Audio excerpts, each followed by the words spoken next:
प्राचीन भारत में वर्ण व्यवस्था कायम थी, लेकिन आज के भारत में जाति व्यवस्था कायम है, जिसकी वजह से समाज में न जाने कितनी असमानता और भेदभाव जैसी भावनाएं पैदा होती हैं। तो चलिए आज हम लोगों के बीच हैं और लोगों से जानने का प्रयास करेंगे कि क्या जाति व्यवस्था ने इस देश को विभाजित करने का काम किया है, समाज में असमानता और भेदभाव पैदा करने का काम किया है। तो चलिए चलते हैं, लोगों के बीच बातचीत करते हैं और जानने का प्रयास करते हैं क्या जाति व्यवस्था ने क्या कुछ जो है समाज में फर्क डाला है। और से कि तब ये होता था कि जाति व्यवस्था जन्म से नहीं कर्म से होती थी। अभी क्या हो गया है कि अभी जाति व्यवस्था जन्म से हो गई है कि अगर आप ब्राह्मण के घर पैदा हुए, आप कितने भी गंदे काम करें, आप कितनी भी दारू शराब मुर्गा मीट खाएं, आप ब्राह्मण ही कहलाएंगे। आप अगर शूद्र घर में पैदा हुए तो आप शूद्र ही कहलाओगे। ये समस्या हो गई है। और पहले की जाति व्यवस्था जो है कर्म के आधार पर चलती थी, अभी जाति व्यवस्था जन्म के आधार पर चलने लगी। इसकी वजह से असमानता है अपने समाज में, जो भी है। नहीं तो पहले की वर्ण व्यवस्था ज्यादा बेहतर थी या आज की जाति व्यवस्था ज्यादा बेहतर है? अभी समय बदल गया है, तो समय बदलने के हिसाब से अब अगर बढ़ते हुए समाज में देखोगे तो जाति व्यवस्था बिल्कुल भी अच्छी नहीं है। अच्छा, जो सामाजिक भेदभाव और समाज में जो है असमानता आ रही है, चलती है क्योंकि उच्च समाज के लोग, हमेशा उच्च समाज के लोग हों या अमीर लोग हों, वो कभी भी नहीं चाहेंगे कि नीचे का समाज आके हमारे बराबर आके बैठे। कभी भी नहीं चाहेगा। अगर अभी आप कूड़ा बिनने वाला हो, तुम्हारे बराबर बैठ जाए, तो तुम एक बार यही सोचोगे कि मेरे साथ बराबर क्यों बैठ गया। ऐसा इसीलिए असमानता है क्योंकि लेकिन उच्च समाज आपके भी मित्र हो यार होंगे, दोस्त होंगे, ठीक है, सारे बराबर नहीं होंगे। हाँ, कुछ जो है निम्न भी होंगे, कुछ उच्च भी होंगे, लेकिन सब एक साथ बैठते हैं ना। बैठते हैं, लेकिन ये तब बैठते हैं जब कोई नहीं देखता। अगर आप किसी गांव में चले जाओ, यहाँ नहीं, अपने कानपुर में हम नहीं बात कर रहे हैं, अगर आप कानपुर से किसी कानपुर देहात में चले जाओ, आप वहां से कानपुर देहात से किसी 20 किलोमीटर अंदर गांव में जाइएगा, 20 किलोमीटर अंदर गांव में, वहां आप देखेंगे कि आज भी कोई उच्च समाज के जो लोग हैं उनके साथ शूद्र या एससी समाज के लोग बराबर नहीं बैठते हैं, बिल्कुल भी नहीं बैठते हैं। जाति व्यवस्था खत्म होनी चाहिए ना। हाँ, लेकिन उसके लिए ये है कि अगर खत्म हो जाएगी तो फिर नीचे उसमें दोनों का घाटा है, क्योंकि एससी समाज के जो लोग हैं उनको ये घाटा है कि उनको आरक्षण नहीं मिल पाएगा। उच्च समाज लोगों को ये है कि उनके अंदर जो अभी अहम है और थोड़ा सा उनको लगता है कि नहीं नहीं, हम अभी समाज के ऊपरी हिस्से में हैं, तो वो नहीं रहेगा, उनके हिसाब से वो नहीं रहेगा, क्योंकि वो बढ़ चुके हैं। बढ़े हुए लोगों को कभी भी नहीं चाहता कोई कि मेरे नीचे वाले हमारे बराबर आगे बैठे। इसलिए ये जाति व्यवस्था तो बहुत इतनी जल्दी तो इस पीढ़ी में तो नहीं खत्म हो सकती। आगे 100 वर्ष 200 वर्ष के आगे कुछ नहीं बता सकते, वो जो भी हो।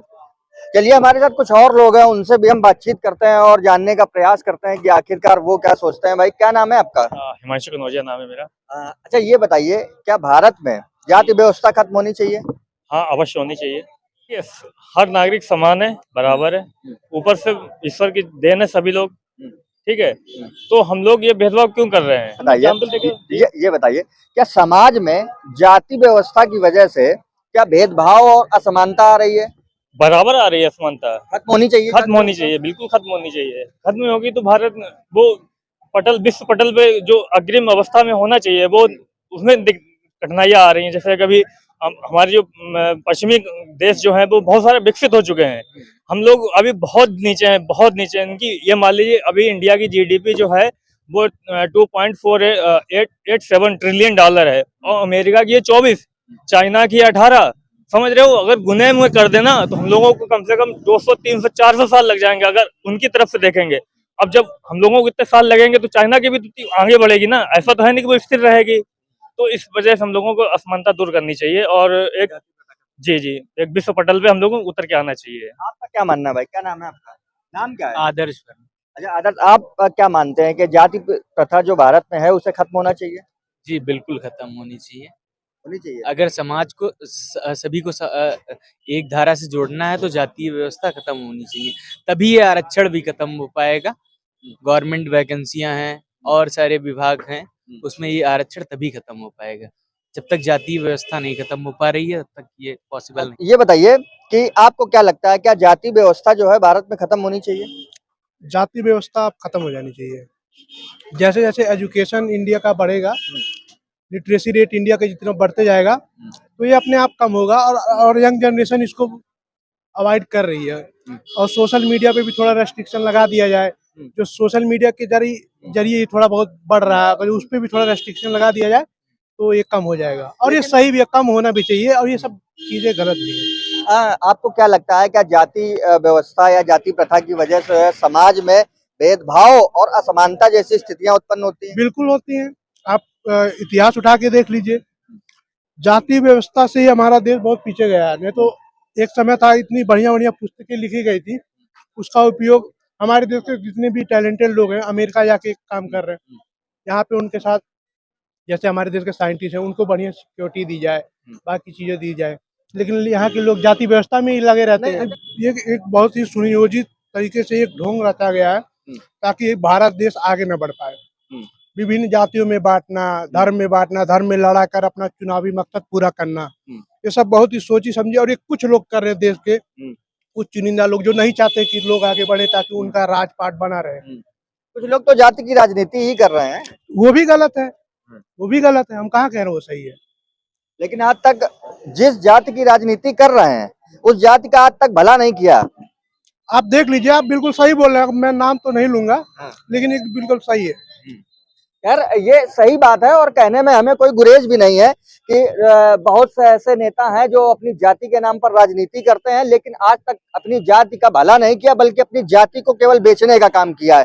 हमारे साथ कुछ और लोग हैं, उनसे बात कर लेते हैं। क्या नाम है आपका? हमारा विराट राजवंशी नाम है। राजवंशी जी, ये बताइए, क्या भारत में जाति प्रथा खत्म होनी चाहिए? बिल्कुल खत्म होनी चाहिए। अगर जाति प्रथा खत्म होगी तो हमारा देश जो है तरक्की करेगा इससे। और जो आज जाति का भेदभाव, जो भी सोशल जो भी चीजें हुई है, कहीं ना कहीं ये डेवलपमेंट को रोकता है, कहीं ना कहीं और भी देश की प्रगति को रोकता है। इस चीज को, इस पर वो होना चाहिए कि हाँ, मतलब व्यवस्था हटनी चाहिए, सबको एक समान होना चाहिए। और अब ज्यादातर अपने हिंदू समाज में जो चीजें हैं, कुरीतियां फैली हुई हैं, एक होना चाहिए, वो सनातन होना चाहिए। उसमें अलग अलग जो बांटा, वो ग्रंथों में दिया गया है कि अलग अलग कर्मों के हिसाब ग्रंथों में, हाँ नहीं, वो वर्ण व्यवस्था थी, वो जाति व्यवस्था नहीं थी। हिंदू सनातन धर्म में जाति व्यवस्था थी ही नहीं, वर्ण व्यवस्था थी।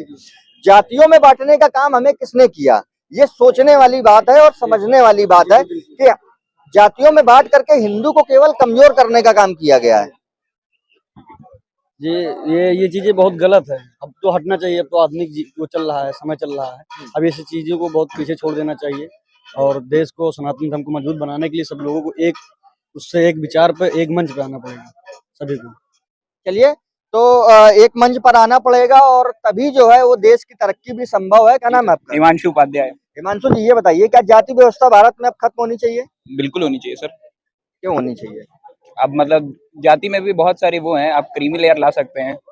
जैसे ओबीसी में आपके पास creamy layer, non creamy layer, वैसे एससी में भी कर सकते हैं।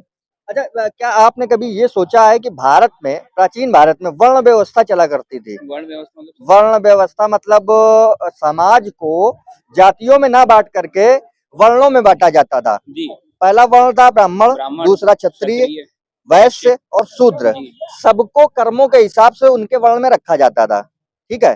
फिर ये जाति की व्यवस्था कहाँ से आई और क्यों आई? क्या कभी आपने ये सोचा है? सोचने वाली बात है सर।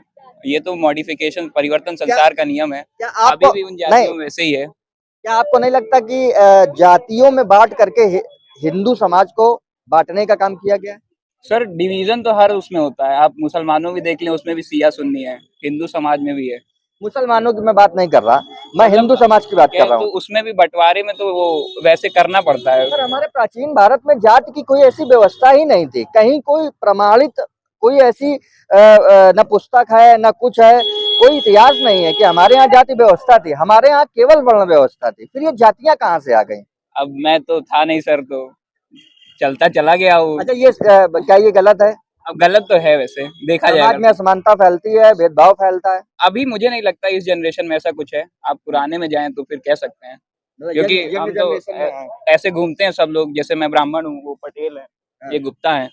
तो यंग जनरेशन में मुझे तो नहीं लगता ऐसा कुछ है। तो मतलब धीरे धीरे खत्म हो रहा है। आप अगर पुराने में जाएंगे, उन ख्यालों में जो आ रहा है, या जो पढ़े नहीं रहते हैं, पढ़ी लिखी स्टेट्स में नहीं है और पढ़ने नहीं दिया जा रहा है, उनका हम कह सकते हैं ऐसा है। वरना अभी अगर अपनी जनरेशन में देखा है तो ऐसा तो कुछ नहीं लगता। तो दोस्तों ये थी हमारी आज की जाति प्रथा पर चर्चा। और फिलहाल आपको क्या लगता है, क्या भारत में जाति प्रथा ने जो है समाज को विभाजित किया है? क्या जाति व्यवस्था के नाम पर हिंदू समाज को बांटने का काम किया गया है? आप अपनी राय हमें कमेंट करके जरूर बताइएगा। और अगर आपको वीडियो पसंद आया हो तो कृपया वीडियो को लाइक कीजिएगा, चैनल को सब्सक्राइब कीजिएगा और वीडियो को ज्यादा से ज्यादा शेयर करना ना भूलिएगा। धन्यवाद।